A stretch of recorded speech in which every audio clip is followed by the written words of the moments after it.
స్వాగతం సర్వాధికారుడా, స్వాగతం యాజకోత్తముడా,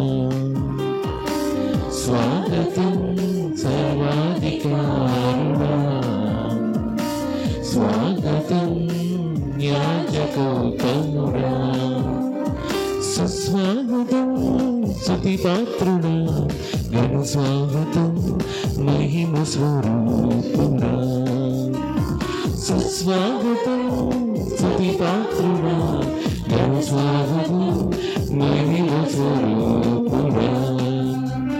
పాండువరారండి సంత సంగతులై గైలు, పాండువరారండి సంత సంగతులై గైలు, సంత సంగతులై గైలు. స్వాగతం సర్వాధికారుడా, స్వాగతం యాజకోత్తముడా.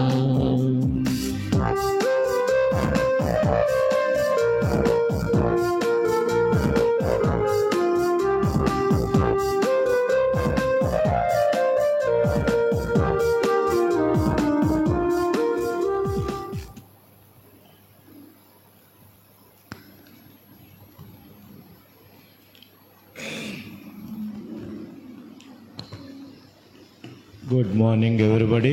Good morning father. ఈరోజు మనము ప్రత్యేకంగా మన వేలంగిని రాజు ఫాదర్ గారి పుట్టినరోజు సందర్భంగా వారి కొరకు ప్రత్యేకంగా ప్రార్థించుదాం. ఫాదర్ గారు ఇంకా చక్కగా నిండు నూరేళ్ళు దేవుని సేవలో బలపడుతూ దృఢపడుతూ అటు దేవసేవ మానవ సేవ చక్కగా చేస్తూ ఆయన ముందుకు సాగాలని మనందరం కూడా ప్రార్థిస్తూ దీవిస్తూ ఆయనను ఆశీర్వదిద్దాం. మరి ఆధ్యాత్మికంగానే కాకుండా కొద్దిగా కండబట్టి ఇంకా గట్టిగా తయారవ్వాలని కూడా ప్రార్థిద్దాం. మంచి ఆయుర ఆరోగ్యాలు దయచేయమని ప్రార్థించుదాం.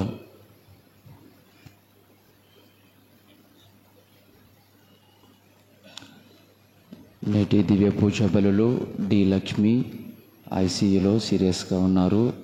దేవుడు స్వస్థత దయచేయాలని ఈ దివ్య పూజ బలులో ప్రార్థించుదాం. చేతులను జోడించి పవిత్రమైన దివ్య పూజ బలులో పాల్పంచుకోవడానికి ప్రయత్నం చేద్దాం. పితా పుత్ర పవిత్రాత్మ నామమునా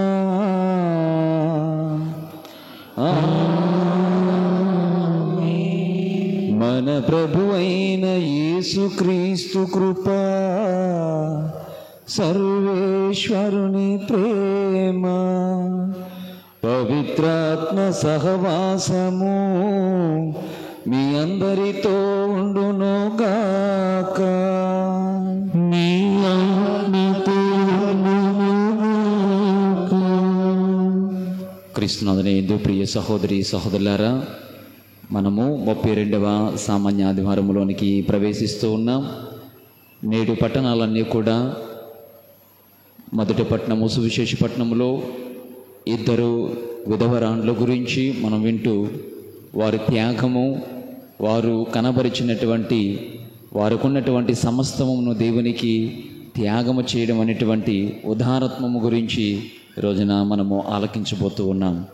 ఆత్మ పరిశీలన చేసుకుంటూ వీరి వలె మనము కూడా ఉదారత్వాన్ని కలిగి జీవిస్తున్నామా, త్యాగాన్ని కలిగి జీవిస్తున్నామా? విఫలము చెందితే ప్రభువు విఫలము చెందినటువంటి సందర్భాలు సమయాలు మనము జ్ఞాపకము చేసుకుంటూ ప్రభువుని పాపక్షమాపణను కోరుకుందాం.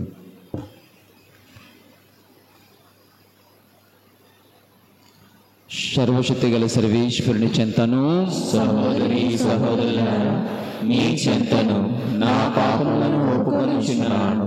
ఏదైనా తలంపు చేతను, వాక్కు చేతను, క్రియల చేతను, అశ్రద్ధ చేతను బహు పాపము చేసితిని. ఇది నా తప్పు, ఇది నా తప్పు, ఇది నా గొప్ప తప్పు. అందుచేత నీకే కలిగిన పరిశుద్ధ మరియమాతను, సకల దూతలను, పునీతులను, సహోదరి సహోదరులారా, మిమ్మును నా కొరకు మన ప్రభువైన సర్వేశ్వరుని ప్రార్థించువాలని ప్రతిమాలుకొనుచున్నాము.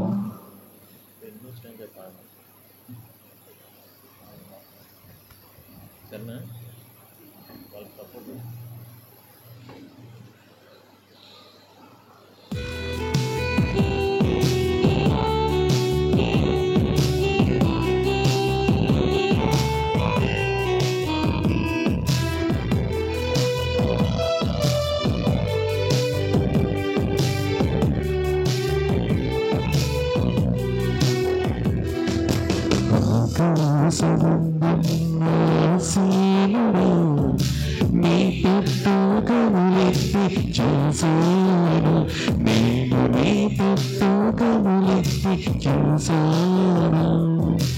ఆకాశమందున్న సీనుడా, నీ పుట్టుకములెత్తి చూసాను, నేను నీ పుట్టుకములెత్తి చూసాను.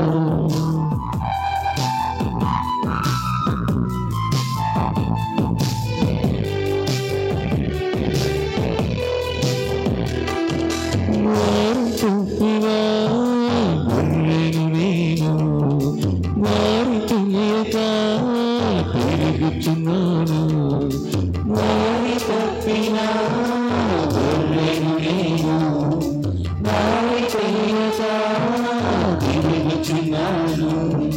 కరుణించవాయేసు కాపాడునా, నీ పుట్టుకములెత్తి చూసాను, నేను నీ పుట్టుకములెత్తి చూసాను. ఆకాశమందున్న సీనుడా, నీ పుట్టుకములెత్తి చూసాను, నేను నీ పుట్టుకములెత్తి చూసాను.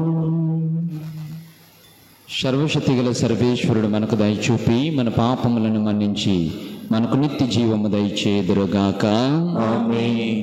ప్రభువా దయచూపుము, ప్రభువా దయచూపుము, క్రీస్తువా దయచూపుము, క్రీస్తువా దయచూపుము, ప్రభువా దయచూపుము. ప్రభువా దయచూపుము.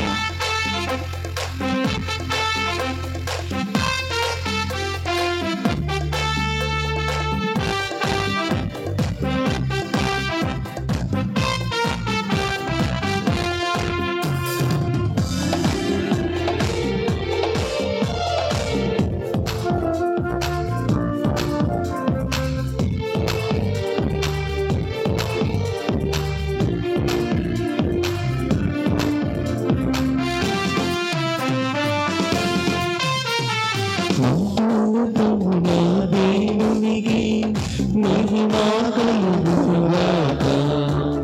భూలోకములో వీనులకు శాంతి కలుగుగాక.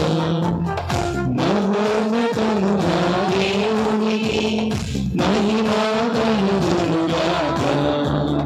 భూలోకములో వీనులకు శాంతి కలుగుగాక.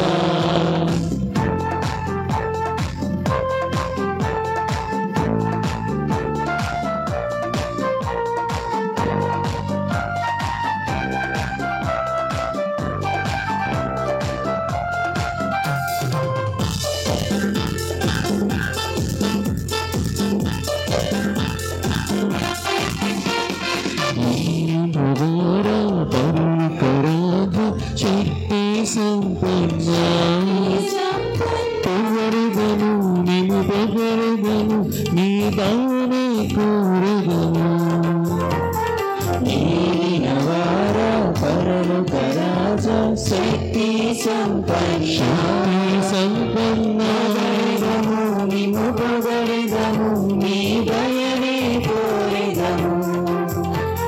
నిన్నే ఆరాధించెదను, నీకే స్తుతి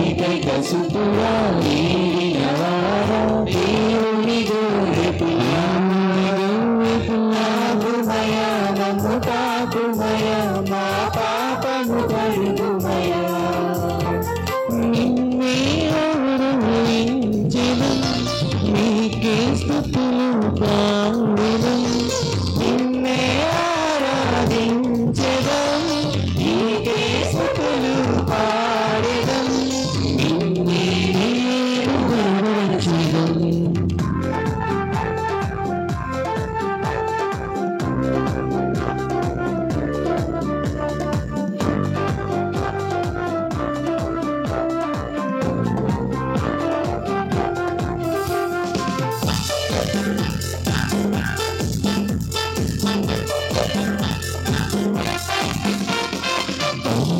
ప్రభువా మహోన్నత దేవ స్తుతులు స్తోత్రమయా స్తోత్రమయా ప్రభువా తండ్రి మహిమలో పవిత్రాత్మతో నిండువారమా పరిశుద్ధ ప్రభువా మహోన్నత దేవ సతతమ స్తోత్రమయా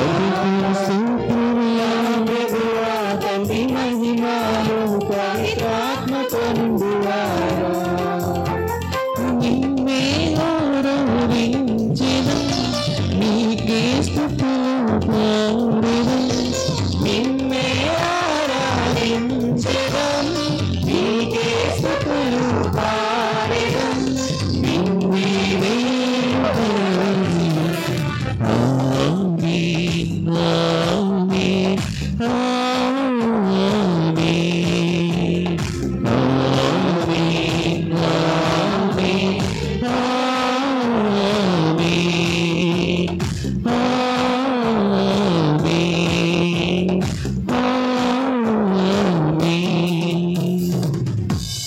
ప్రార్థించుదం. ప్రభువైన ఓ మా సర్వేశ్వరా, నిత్యము నిన్ను పూజించుటలోని మాకు సంపూర్ణము శాశ్వతమునైన ఆనందము కలదు. కనుక ఈ దివ్య కార్యములు మేము భయభక్తులతో పాల్గొని సంతోషించున్నట్లు మాకు సహాయపడుము. నీతోను పవిత్రాత్మతోను కలసి యుగ యుగములు జీవించుచు పాలన చేయు మనాథుడైన యేసుక్రీస్తు ద్వారా ఈ మనవి చేయుచున్నాము.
ఆ విధవరాలు తన ఇంటిలో ఉన్న పిండితో చిన్న రొట్టెను చేసి ఏలియా యొద్దకు తీసుకొని వచ్చెను.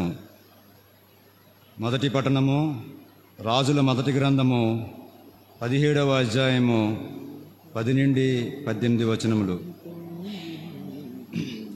ప్రభువు ఆజ్ఞాపించగా ఏలియా సారేపతుకు వెళ్ళెను.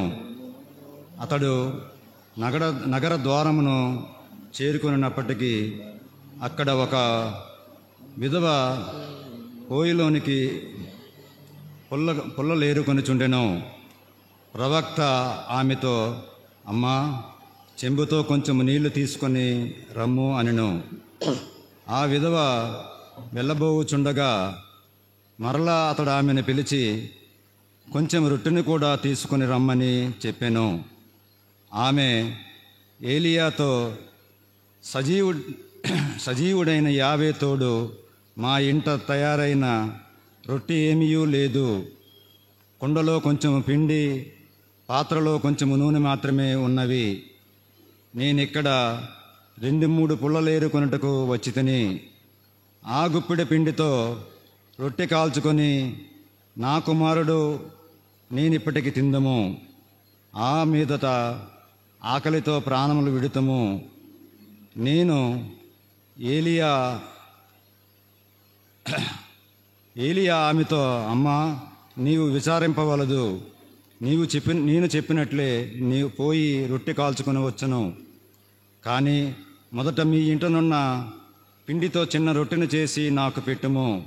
అటు పిమ్మట నీకు నీ కుమారునికి రొట్టె కాల్చుకునుము. ఇశ్రాయేలు దేవుడైన ప్రభు ఇట్లు సెలవిచ్చుచున్నాడు, యావే నేలపై వాన కురిపించినంత వరకు కుండలోని పిండి కానీ పిడతలోని నూనె కానీ తొలగిపోదు అనెను. ఆ విధవ ఏలియా చెప్పినట్లే చేసెను. విధవ ఆమె కుమారుడు చాలా నాళ్ల వరకు రొట్టె భుజించుచూ వచ్చిరి. ప్రభువు ఏలియాతో చెప్పినట్లే కుండలోని పిండి కానీ పిడతలోని నూనె కానీ తరిగిపోలేదు. ఇది ప్రభువు వాక్కు. సర్వేశ్వరునికి వందనములు.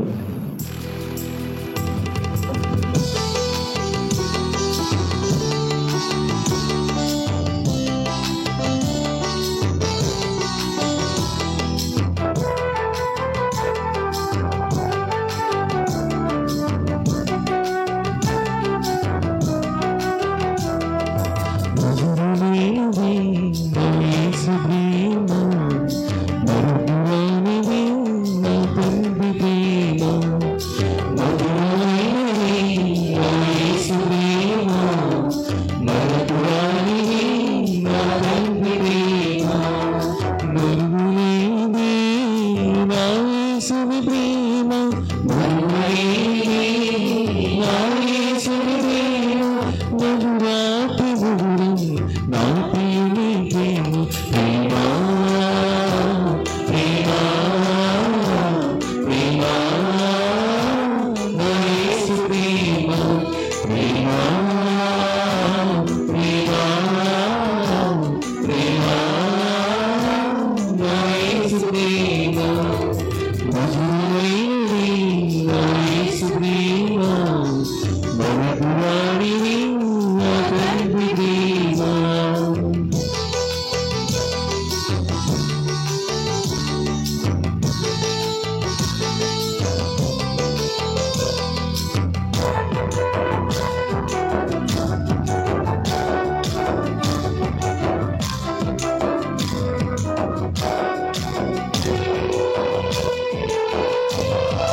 అనేకుల పాప పరిహారమునకై క్రీస్తు కూడా ఒకసారే బలి అర్పణముగా సమర్పింపబడెను. రెండవ పఠనము హెబ్రీలకు వ్రాయబడిన లేఖ 9వ అధ్యాయము 24వ వచనము నుండి 28వ వచనం వరకు. సహోదరులారా, నిజమైన పవిత్ర స్థలమును పోలిన మానవ నిర్మితమగు పవిత్ర స్థలమున క్రీస్తు ప్రవేశింపలేదు. పరలోకముననే ప్రవేశించి మన పక్షమున దేవుని సన్నిధిలో నిలిచి ఉన్నాడు.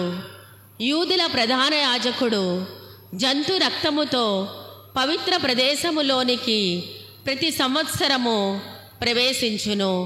కానీ క్రీస్తు పెక్కుమార్లు తనను తాను అర్పించుకొనుటకు అందు ప్రవేశింపలేదు. అటులైనచో ప్రపంచము సృష్టింపబడినప్పటి నుండి అనేక పర్యాయములు ఆయన బాధ నొందవలసి ఉండేది. అట్లు కాక తన్ను తానే బలిగా అర్పించుకొనుట వలన పాప నివారణ చేయుటకై యుగాంతమున ఇప్పుడు ఒకే ఒకసారి జన్మించెను. ప్రతి వ్యక్తి ఒక్కసారే మరణించి తదుపరి దేవునిచే తీర్పు పొందవలెను.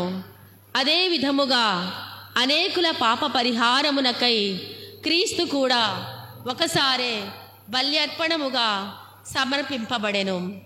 పాపమును గూర్చి విచారించుటకుగాక తన కొరకై వేచియున్న వారిని రక్షించుటకు ఆయన రెండవ మారు వచ్చును. ఇది ప్రభువాక్కు. సర్వేశ్వరునికి వందనములు.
ప్రభువు మీతో ఉండునుగాక.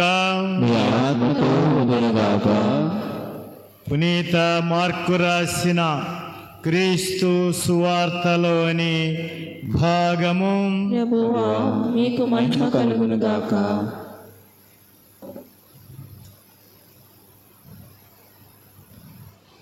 12వ అధ్యాయము 38వ వచనము నుండి, మీరు ధర్మశాస్త్ర బోధకుల విషయమై కడు జాగరూకులై ఉండు. వారు నిలువుటంగీలను ధరించి తిరుగుటను, అంగడి వీధులలో వందనములు అందుకొనుటకును కోరుకొందురు. ప్రార్థనా మందిరములందు ప్రధాన ఆసనములను, విందులయందు అగ్రస్థానమును కాంక్షింతురు. వారు దీర్ఘ జపములను చేయునట్లు నటించుచు వితంతువుల ఎండ్లను దోచుకొనుచున్నారు. వారు కఠినతరమగు శిక్షకు గురి కాగలరు. పిమ్మట యేసు కానుకల పెట్టె వద్ద కూర్చుండి అందు ప్రజలు కానుకలు వేయి రీతిని పరీక్షించుచుండెను. ధనికులు అనేకులు అందులో ఎక్కువ డబ్బులు వేయిచుండిరి. అప్పుడు ఒక పేద విధవరాలు వచ్చి 2 రాగి నాణెములు మాత్రమే వేసెను. ఆయన శిష్యులను పిలిచి, ఈ కానుక పెట్టెలో డబ్బులు వేసిన వారందరికంటే ఈ పేద విధవరాలు ఎక్కువ వేసినని మీతో నిశ్చయముగా చెప్పుచున్నాను అనెను. ఏలయన వారందరూ తమ సమృద్ధి నుండి కానుకలు వేసిరి. కానీ ఈమె తన లేమి నుండి తనకున్నదంతయు, తన జీవనాధారమంతయు త్యాగము చేసినది. ప్రభు క్రీస్తు శుభవార్త. క్రీస్తువా మీకు స్తుతి కలుగును గాక.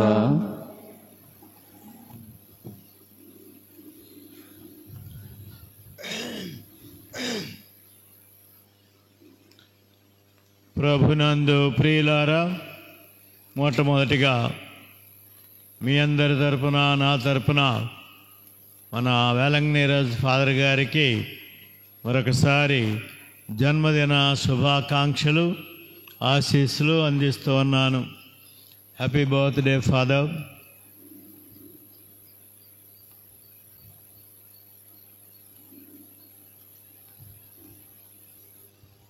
మన కథోలిక సంఘములో మనకు సంఘమే ఏ వాక్యాలు చదువుకోవాలి, ధ్యానించాలి, ఆచరించాలనే విషయాన్ని తెలియపరుస్తూ ఉంది.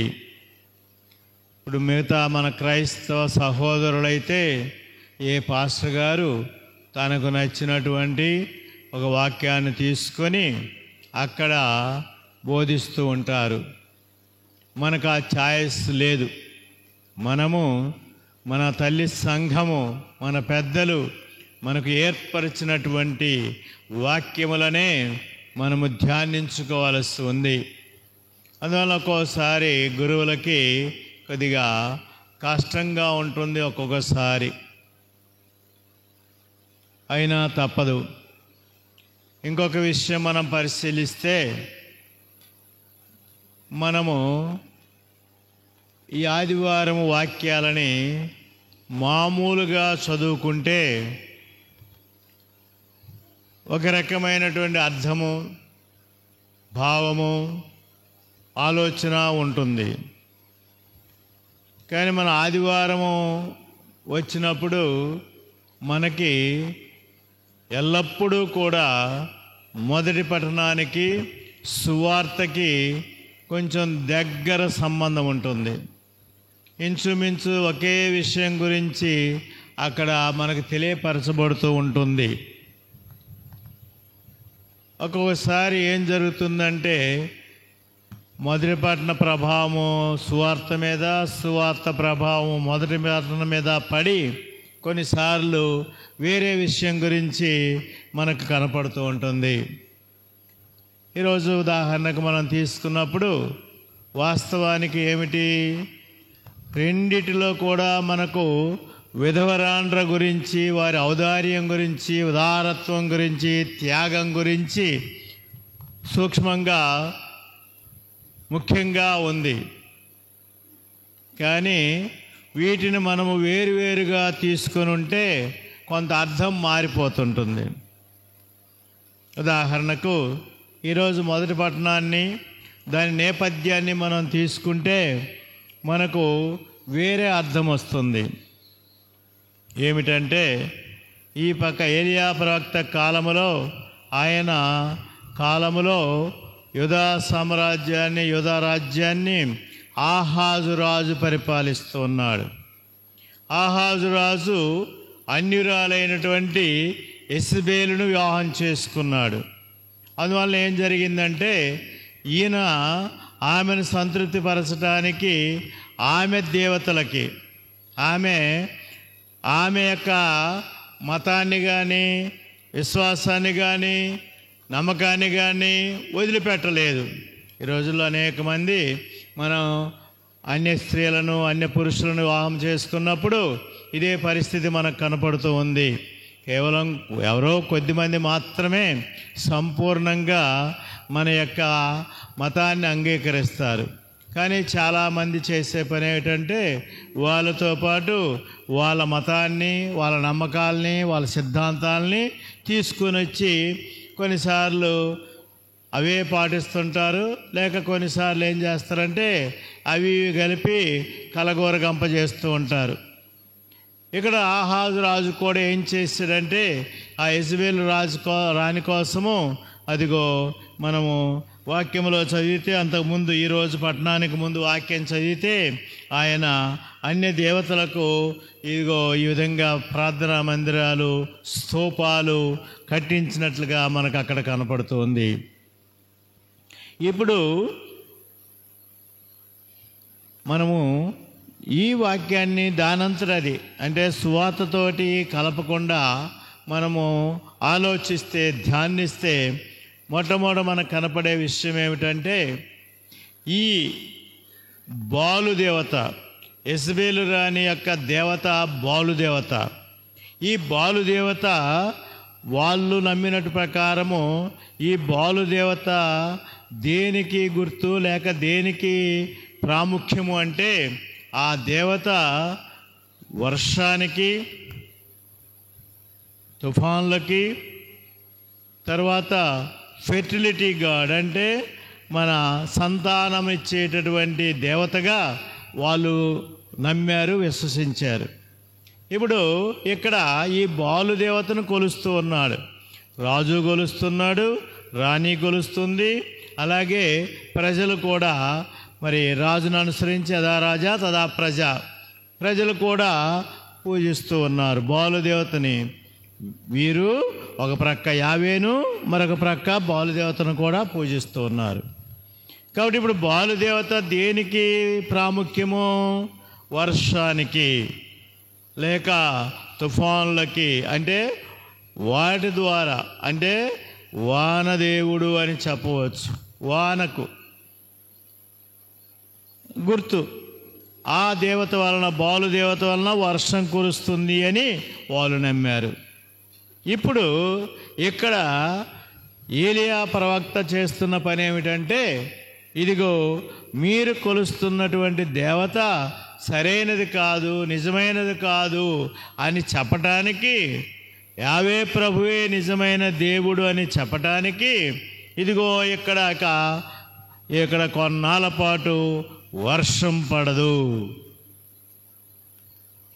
నీ దేవత సరైనదైతే వర్షం కురిపించాలి, కానీ నా దేవుడు నిజమైన వాడైతే, నా దేవుడు చెప్పినట్లుగా ఇక్కడ కొన్నాళ్ళు వర్షం పడదు, కరువు ఏర్పడుతుంది. ఇది ఆయన చెప్పినటువంటి ఈ యొక్క అధ్యాయంలో మొట్టమొదటి కనపడే విషయం. వర్షం పడదు. ఇప్పుడు తెలియాలి ఎవరు గొప్ప అని, ఎవరు నిజదేవుడని. కాబట్టి ఇక్కడ యావే తరపున ప్రవక్త చెప్పిన మాట నెరవేరుతూ ఉంది. అక్కడ కరువు ఏర్పడుతూ ఉంది. అంటే నీ దేవత కాదు, నా దేవుడే నిజమైన దేవుడని అక్కడ ఏలియా ప్రవక్త పరోక్షంగా ప్రూవ్ చేస్తూ ఉన్నాడు. ఇప్పుడు అయితే ఆ దేవుడు తన యొక్క బిడ్డలని, లేక అనాథులని, లేక విధవరాండ్రని, లేక అలాంటి వారిని మరి సంరక్షించుటకు, ఈ కరువు నుండి తన ప్రవక్తను సంరక్షించుట కొరకు అదిగో ఒక విధవరాలు నిన్నుకుంటూ ఉన్నాడు దేవుడు. సరప్తా విధవరాలు. ఈ సరప్తా గ్రామమే బాలు దేవతకి మూలమైనటువంటి ప్రదేశము. కాబట్టి ఆ దేశానికే వెళ్ళాడు. అక్కడ కూడా కరువే, అక్కడ కూడా యావే ప్రభు వర్షం కురిపించడం లేదు. కానీ ఇక్కడ ఉన్న ప్రవక్తను, అక్కడ ఉన్నటువంటి ఆ విధవరాలని తన ప్రవక్త కోసం ఆ విధవరాలను ఎన్నుకొని విధవరాలకు కూడా ఆయన కాపాడుతూ ఉన్నారు. ఆ కరువు కాలమంతా కూడా కరువు కాలమంతా కాపాడుతున్నారు. కాబట్టి ఈ నేపథ్యాన్ని మనం పరిశీలించినప్పుడు అదిగో ప్రవక్త దేవుని మాట నెరవేర్చడానికి దేవుని మాటను తెలియజేశారు. ఇక్కడ కరువు ఏర్పడుతుంది. ఎందుకు కరువు ఏర్పడుతుంది? ఇదిగో నీ దేవత కాదు, నా దేవుడు, నేను ఆజ్ఞాపించేవాడిని, నేను సృష్టికర్తను, నేను సర్వాధికారిని, సకల ప్రకృతి శక్తులు కూడా నా అధీనంలో ఉంటాయి, నేను చెప్పినట్టు చేస్తాయి, నేను కురవమంటే కురుస్తాయి, నేను కురవద్దంటే కురవవు. ఇది అక్కడ ఉన్నటువంటి నేపథ్యము. ఆ నేపథ్యంలో ఇదిగో ఈ స్త్రీని, ఈ విధవరాలిని ప్రభు ఎన్నుకున్నారు.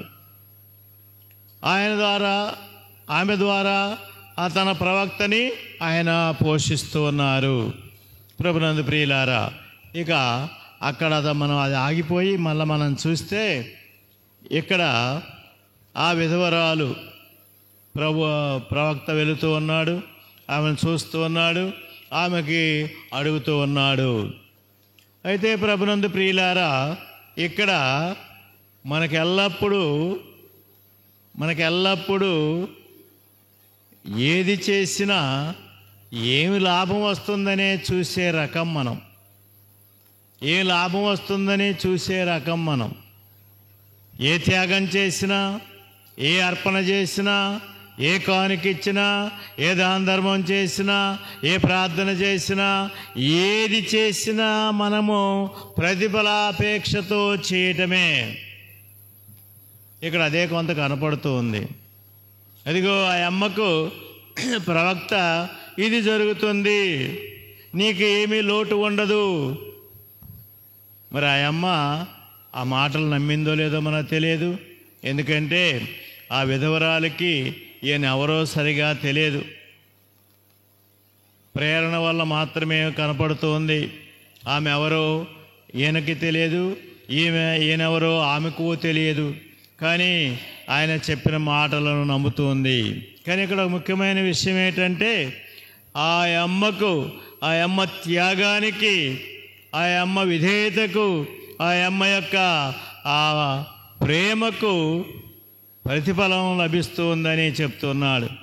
ఈరోజు అనేక మంది బోధకులు చేసే పని ఇదే. ఇదిగో ఇది చేస్తే నీకు తప్పకుండా దొరుకుతుంది, దేవుడు తప్పకుండా దీవిస్తాడు, తప్పకుండా నీ జీవితంలో అద్భుతాలు జరుగుతాయి అనే బోధన మనకు ఎక్కువగా కనపడుతుంది. ఒకటి వాస్తవము, దేవుడు మనం చేసిన దానికి ప్రతిఫలం ఇవ్వకుండా ఉండడు. కానీ అన్నిసార్లు ఉంటుందనుకోవటం పొరపాటు. ఇప్పుడు మనం సువార్తలో చూసినటువంటి విధవరాలు దేవునికి కానుక వేసింది, తనకున్నదంతా సమర్పించింది. ఆమెకి ఏమి దొరికింది? ఏం దొరికింది ఆమెకి? ఆమె బహుశా ఆశించి కూడా చేసి ఉండకపోవచ్చు. దేవుడు నాకేదో ఇస్తాడు, నాకున్నదంత ఇస్తే నాకు ఇంకా 10 అంతలు ఇస్తాడు, ఈ భావం కాదు. ఈరోజు ప్రవక్త తనకు తానుగా ఆమెకు మేలు జరుగుతుందని. అక్కడ విషయం ఏమిటంటే, ఈ కరువు కాలంలో ప్రవక్తను పోషించటానికి, ప్రవక్తను కాపాడటానికి, ఆయనతో పాటు మరొక వ్యక్తిని కాపాడటానికి దేవుడు ఆమెకు పిండి తరగకుండా, నూనె తరగకుండా ఏర్పాటు చేశాడు. ఇది కేవలము ఆయన ఉచిత కృపావరం. ఈమె చేసినందువల్ల కాదు, ఈమె త్యాగం వలన కాదు, ఈమె పుణ్యం వలన కాదు. అది దేవుని చిత్తం. తన ప్రవక్తను ఆమె ఆదరిస్తుంది కాబట్టి, తన ప్రవక్తకు ఆమె విధేయించింది కాబట్టి, తన ప్రవక్తను ఆమె నమ్మింది కాబట్టి, ఈయన కోసము ఆమెను కూడా ఆయన దేవుడు కాపాడుతూ ఉన్నాడు, ఆమెకు దీవెనలు ఇస్తూ ఉన్నాడు. అయితే అన్నిసార్లు మన ప్రార్థనకు కానీ, మన త్యాగానికి కానీ, మన అర్పణకు కానీ, మనం దేనికి కూడా అన్నిసార్లు ప్రతిఫలము ఆశించి చేయటం అనేది కరెక్ట్ కాదు. అన్నిసార్లు మనకు అద్భుతాలు కావాలి, ఏం చేసినా అద్భుతాలు కావాలి, ఏం చేసినా మనకు అది కావాలి, ఇది కావాలి, ప్రతిఫలం కావాలి. ఈ ప్రతిఫలాపేక్ష లేకుండా, ఇదిగో సువార్తలోని ఆ విధవరాలు ఏ ప్రతిఫలాపేక్ష కోరలేదు. తనకున్నదంతా కూడా దేవునికి ఇచ్చింది. ఆమెకు అక్కడ ఏం జరిగిందో యేసు ప్రభు మరి చూశాడు. చూసి మరి ఆమె ఇంటికి వెళ్ళి ఒకసారి శ్రీకృష్ణుడట, కుచేరుడు అనే స్నేహితుడు ఉన్నాడు, పేదవాడు. శ్రీకృష్ణుడి దగ్గరికి వెళ్ళాడట. ఏం చేశాడు? ఏమి లేవు ఆయనకి. కొన్ని అటుకులు తీసుకొని వెళ్ళాడట. ఈ అటుకులు తీసుకొని వెళ్ళి అక్కడ స్నేహితుడికి సిగ్గుపడుతూ ఇచ్చాడు. అడగలేకపోయాడు కూడా ఏం కావాలని. సంతానం చూస్తేనేమో గంపెడు, ఆదాయం లేదు. మరి భార్య చెప్పింది, అలా నీ స్నేహితుడు ఉన్నాడు కదా, శ్రీకృష్ణుడి దగ్గరికి వెళ్తే నీకు ఏదైనా మేలు జరుగుద్దంటే, అలాగ భార్య మాట విని నెమ్మదిగా వెళ్ళాడు. సిగ్గుపడుతూ ఆ మూట విప్పి ఆ కొంచెం అటుకులు ఇచ్చాడు. ఆయన అటుకులు భుజించాడు. ఈయన ఏం అడగలేదు, ఆయన ఏం చెప్పలేదు. ఈయన సిగ్గుపడుతూ ఈయన ఏం చెప్పలేదు. ఆయన కూడా, శ్రీకృష్ణుడు కూడా ఏం అనలేదు. కానీ నెమ్మదిగా ఇంటికి వెళ్ళిపోయాడు. బాల్య స్నేహితుడు నెమ్మదిగా ఇంటికి వెళ్ళిపోయేటప్పటికి ఆ కుచేరుడికి చాలా ధనం అవన్నీ కూడా సమకూర్చాడు ఆ శ్రీకృష్ణుడు. ప్రభునందు ప్రియులారా, ఎప్పుడు ఇదే భావము మనకి ఎప్పుడూ కూడా దేవుడు మనకి కావాల్సినవి ఇస్తాడు, అందులో డౌట్ లేదు. కానీ మనం ఎప్పుడూ ప్రతిఫలాపేక్ష కోరకూడదు. నేను అందుకే ఎప్పుడు అంటాను, ముందు మనకు దేవుడిచ్చాడు, ముందు మనకు దేవుడిచ్చాడు, తిరిగి మనం అందులో కొంత దేవునికి ఇస్తున్నాం తప్ప మనమేదో సంపాదించి, మనమేదో సృష్టించి మనం దేవుడికి ఇవ్వటం లేదు. నీకు 10 రూపాయలు ఇస్తే అందులో 10% దేవునికి ఇస్తున్నావు. అది కూడా ఇవ్వని వాళ్ళు ఉన్నారనుకోండి, మన పిసినారి సంఘాలు ఉన్నాయి. ఎంత తక్కువ ఇవ్వాలంటే అంత తక్కువ. మీరు ఒకసారి ఆ మన క్రైస్తవుల యొక్క పాటను చూస్తే, నీ ధనము నీ ఘనము ప్రభు యేసుదే, 10% వీటకు వెనుదీయుదువా.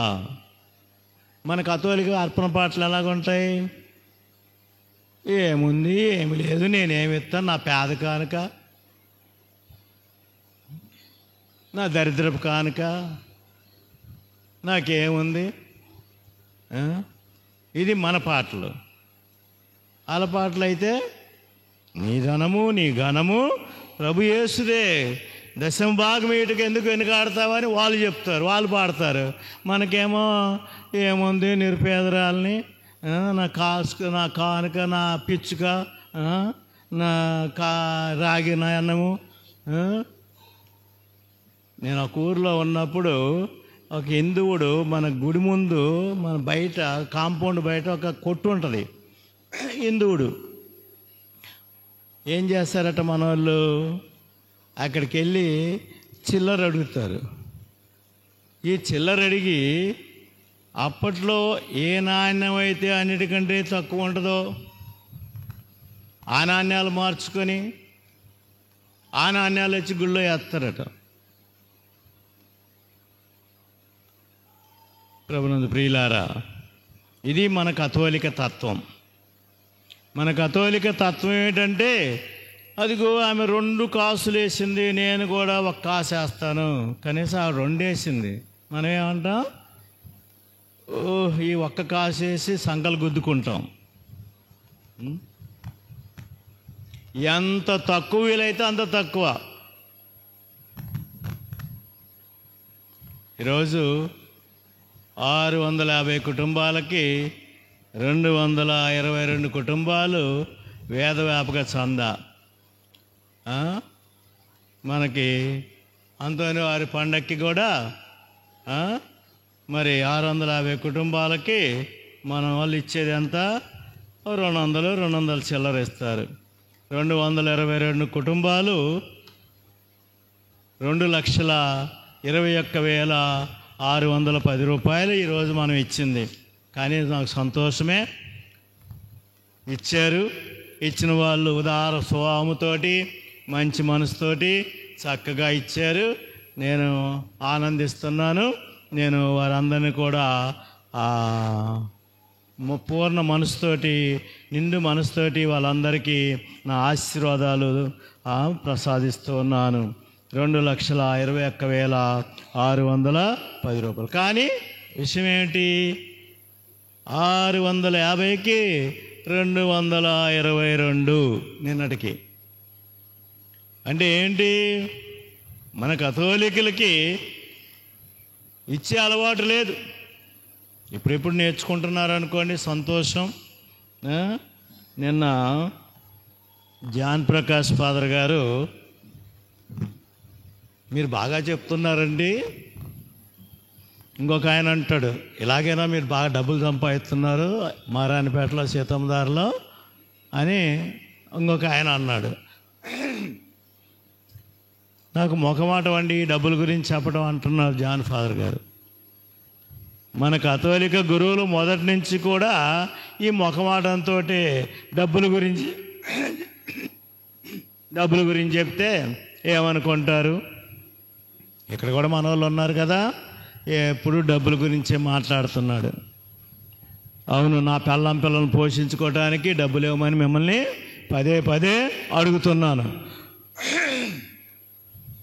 కానీ ప్రభునందు ప్రియులారా, ఈరోజు ఈ విధవరాంధ్రం గురించి మనం ఆలోచించినప్పుడు మనం ఎంత తక్కువగా ఇవ్వటం కాదు, మనం ఎంత ఎక్కువగా ఇవ్వగలం. మనం ఎంత ఎక్కువగా ఇవ్వగలం. ఈరోజు మనకున్నదంతా ఇవ్వలేకపోవచ్చు. ఒకసారట ఒక ఆయన సాక్ష్యం ఇస్తున్నాడు ప్రార్థనా కూటమిలో. ఇదిగో నా దగ్గర ఒకప్పుడు $500 ఉండేవి. ఈ $500 ఉంటే $500 ఇచ్చేసాను, దేవునికి కానుక ఇచ్చేసాను. ఈరోజు నా దగ్గర వేల కొలది డబ్బు వచ్చింది, లక్షలాది రూపాయల డాలర్లు నా దగ్గర ఉన్నాయి. ఈరోజు నేను 10వ భాగం ఇస్తూ ఉన్నాను. ఎంత ఇస్తున్నాడు? 10వ భాగం ఇస్తున్నాడు. అవి కొన్ని లక్షలే, కొన్ని వేలే, $1000 ఇస్తున్నాడు. 10వ భాగం $1000 ఇస్తున్నాడు. ఆ ముందున్న ముసలమ్మ నవ్వుతుందట. ఈ సాక్ష్యం ఇస్తుంటే ముందున్న ముసలమ్మ ఒక సర్కాస్టిక్ స్మైల్ వేసిందట. మనోడికి డౌట్ వచ్చింది, ఏటమ్మా ఎందుకు నవ్వుతున్నావు? నీకు ఏమీ లేనప్పుడు ఉన్న $500 దేవునికి ఇచ్చావు. ఈరోజు $5 లక్షల ఉన్నాయి. అందులో ఒక 50,000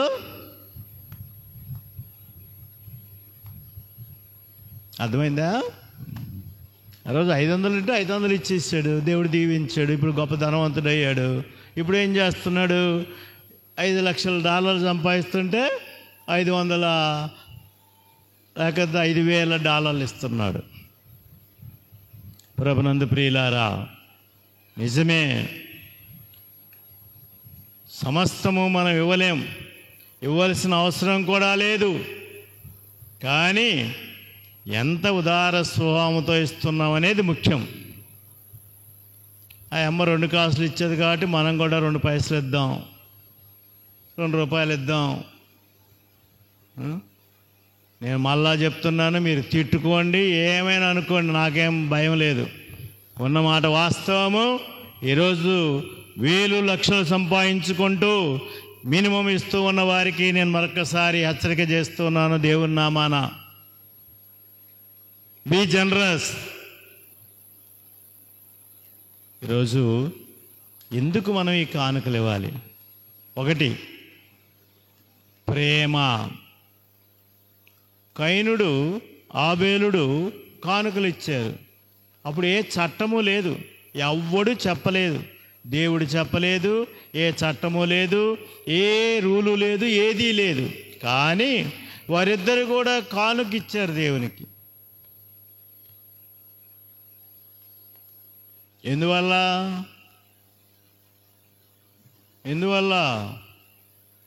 ఎప్పుడైనా ఆలోచించారా? ఎందువల్ల ముఖ్యంగా ఆబేలుడు కానుకనిచ్చాడు, అర్పణ చేశాడు? దేవుడు ముందుగానే సమస్తాన్ని సృష్టించి, అధికంగా సృష్టించి, అవసరమైన దానికంటే ఎక్కువగా సృష్టించి, ఎంతో సృష్టించి, ఒకసారి ఎవరు అడిగారట, ఎందుకు దేవుడు ఇంత సృష్టి చేశాడు? మనం ఆలోచిస్తే ఇంత సృష్టి అవసరమా అని మనకు అనిపిస్తుంది. ఇంత సృష్టి అవసరమా అని మనకు అనిపిస్తుంది. నేను చాలాసార్లు అనుకుంటాను, ఇది అంత అవసరమా అని. కానీ ఆ అమ్మ ఏం చెప్పిందండి, ఒక కవయిత్రి, రచయిత, ఆయన ఫుల్గా తాగి సృష్టి చేసాడు అన్నది. ఫుల్గా తాగి ఈ సృష్టి చేసింది అన్నది. ఏం తాగి? బ్రాందీ, విస్కీలు, సారాలు తాగి కాదు, ప్రేమ.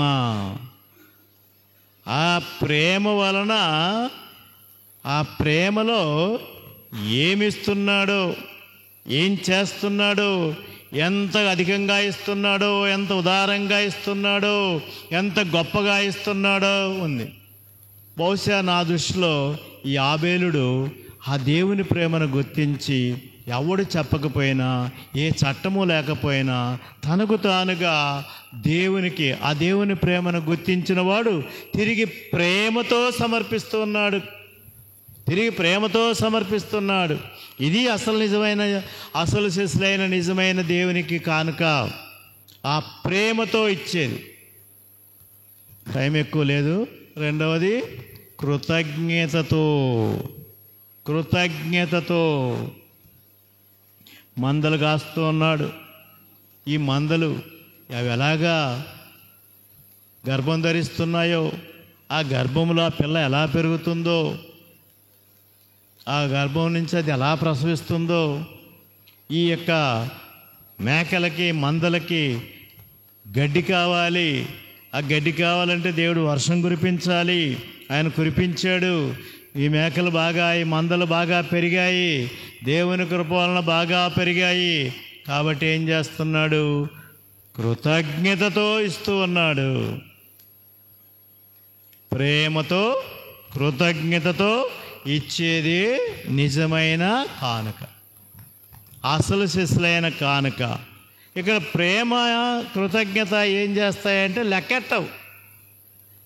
ఏమి ఇవ్వాలి, ఎంత ఇవ్వాలి, ఏం తక్కువ ఇవ్వాలి, ఇవన్నీ ఆలోచించదు. ఆ ప్రేమ, కృతజ్ఞత ఏం చేస్తాయంటే అవి పొంగి పొరలినప్పుడు ఎంత ఇస్తారో తెలియదు. ఉదాహరణకి జక్కయ్యని తీసుకుంటే, ప్రభు ప్రేమను క్రోలిన వాడు ఆ ప్రభు త్యాగలే తాను కూడా సర్వము త్యాగం చేయడానికి సిద్ధపడ్డాడు. సగం పేదలకు ఇచ్చేస్తాను, సగం అన్యాయం చేసిన వారికి ఇచ్చేస్తాను, ఇచ్చేస్తే వాడికి మిగిలేదేం లేదు. కాబట్టి దేవుడు ఎంత ప్రేమతో, ఎంత ఉదారంగా మనకిస్తున్నాడో మనం కూడా అంత ఉదారంగా ఇవ్వటానికి ప్రయత్నం చేయాలి. గమనించండి, దేవుడు ఎప్పుడూ కూడా మన సర్వస్వాన్ని కోరటం లేదు. తన సర్వస్వాన్ని కోరటం లేదు. ఈరోజు మనంతా ఇవ్వాల్సిన అవసరం లేదు. కానీ ఎంత ఎక్కువగా నిజమైన ప్రేమతో, నిజమైన కృతజ్ఞతతో ఎంతగా ఇవ్వగలమో అంతగా దేవునికి, తోటి మానవునికి ఇవ్వవలసిన అవసరం ఉన్నది. ఇది మనం బాగా గుర్తించాలి. నీవు 1,00,000 రూపాయలు సంపాదించుకున్నావు, 1,00,000 రూపాయలు ఇవ్వమనలేదు నిన్ను. కానీ ఉదారంగా నిజమైన ప్రేమతో, నిజమైన కృతజ్ఞతతో ఇవ్వాలి. ఇంకా మిగతా కానుకలు ఉన్నాయనుకోండి. మూడవది ఏమిటంటే, ఎందుకు మానవులు దేవుని సమర్పించారంటే తమ పాపాలకు పరిహారం చేసుకోవటానికి ఇంకొక కానుక ఇచ్చారు. పాప పరిహార బలి, పాప బలిహార అర్పణ. ఇక నాలుగవది ఈరోజు వాక్యంలో మనం ఏం విన్నాం? అందరూ చూడటానికి, గొప్ప కోసం, పేరు కోసం. పేరు రాస్తామంటే ఎంతైనా ఇస్తారు. పేరు రాయకపోతే ఏమి ఇవ్వని వాళ్ళు కూడా ఉన్నారు. పేరు కోసం, గొప్ప కోసం. ఈ రెండు తక్కువ రకం కానుకలు. ఉత్తమమైన కానుకలు ఏమిటి? ప్రేమతో, కృతజ్ఞతతో ఇచ్చేవి ఉత్తమమైన కానుకలు. తప్పకుండా మనము మ్యాక్సిమం చేస్తాం. ఆ ప్రేమ, కృతజ్ఞత నిజంగా ఉంటే మనము వీలైనంత అధికంగా, వీలైనంత ఎక్కువగా ఉదార స్వభావముతోటి ఇస్తాం. ఈ పాప పరిహారం కోసం లేకపోతే గొప్ప కోసం ఇచ్చేవి అవి అంత ఉత్తమ కానుకలు కావు. ప్రేమతో, కృతజ్ఞతతో ఇచ్చేవి నిజమైన కానుకలు. అప్పుడు ఆ ప్రేమ, కృతజ్ఞతతో నిజంగా మనము ఉత్తమముగా ఇస్తాము, అధికంగా ఇస్తాము, ఉదారంగా ఇస్తాము. అందులో ఏమాత్రము అనుమానము లేదు. అందుకు ప్రయత్నిద్దాం. మరి ఈరోజు విధవరాంలాగా ఏదో కొద్దిగా ఇచ్చేసి మనం కూడా సంకలు గుద్దుకోవటం కాదు. మనకు వీలైనంతగా ఉదారంగా ఇవ్వాలి. ఒక్కటే ఆలోచించండి, ఇదేనా నేను దేవునికి ఇవ్వగలిగింది?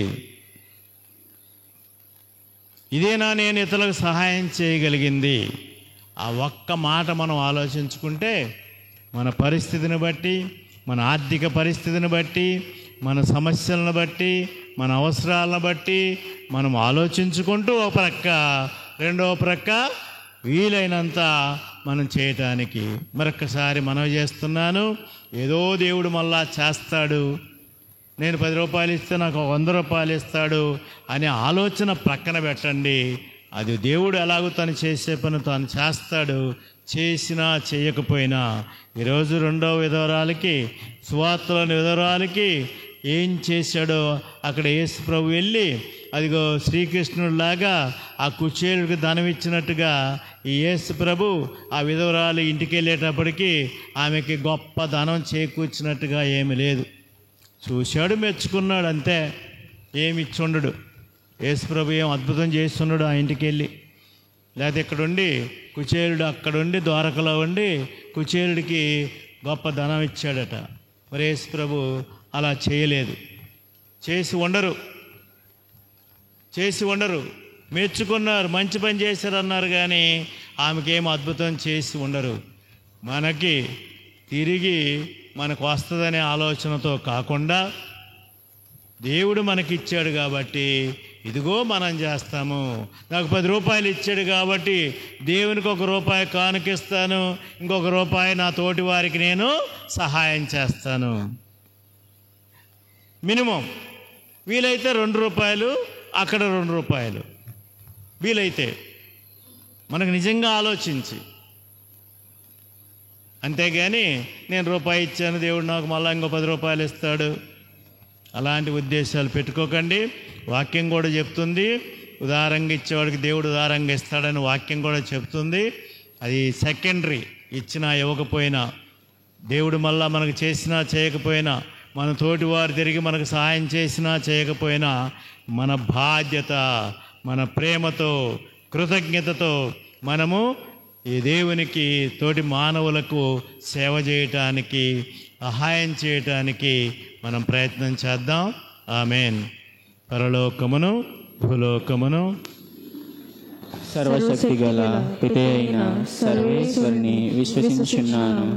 అతని యొక్క ఏకస్తుడును మన యొక్క నాథుడైన యేసుక్రీస్తును విశ్వసించున్నాను. ఇతడు పవిత్రాత్మ వలన గర్భమై కన్య మరియమ్మ నుండి పుట్టెను. పోన్స్ పిలాతుని అధికారములోనే పాటుపడి శిలువ మీద కొట్టబడి మరణం పొంది సమాధిలో ఉంచబడెను.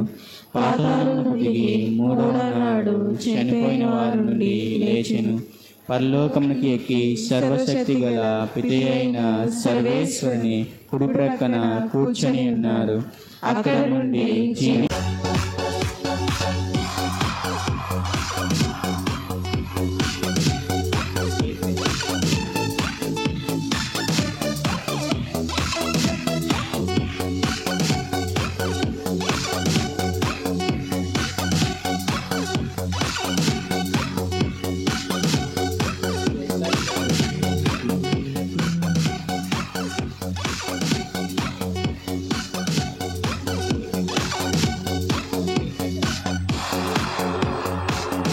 Happy birthday to you.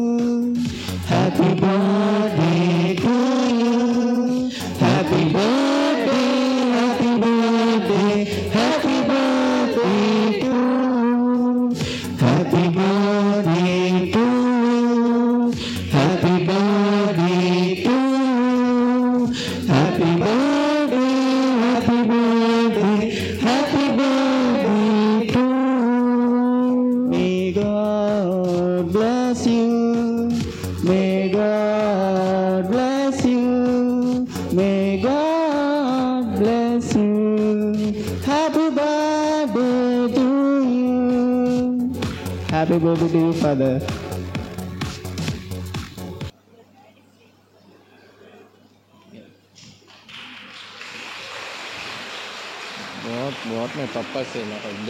Vincent de Paul శుధమము.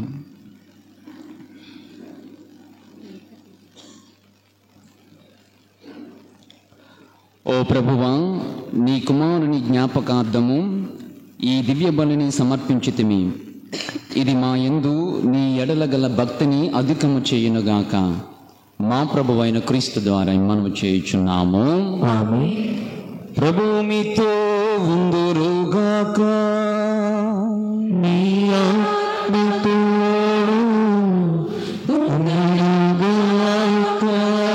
సర్వశక్తి గల సర్వేశ్వరుడు పితా పుత్ర పవిత్రాత్మ మిమ్మల్ని దీవించి కాచి కాపాడుదురుగాక.